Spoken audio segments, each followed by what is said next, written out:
কোরবানির পশু জবাই করার সুন্নত তরিকা হলো পশুকে সর্বপ্রথম পানি পান করাবে, তারপর যে স্থানে জবাই করবে পশুকে ওই স্থানে সুন্দরভাবে নিয়ে আসবে।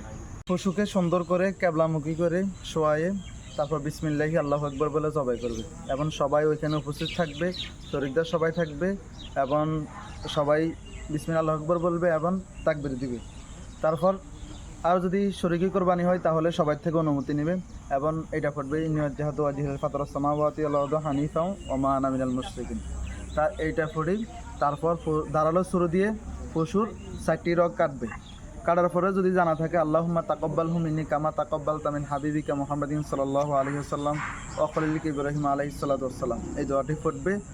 তারপর যদি নিজে না করে অন্যর পশু জবাই করে তাহলে মিনির জায়গাত মিন ফুলানি বলবে এবং যে জবাই করছে তাকে বিশেষভাবে হাদিয়া দেওয়া ভালো, তবে জবাইয়ের বিনিময়ে তাকে গোস্ত বা চামড়া দেওয়া এগুলা না যায়। ঠিক আছে, এ পর্যন্ত ভালো থাকবেন। আসসালামু আলাইকুম রহমতুল্লাহ।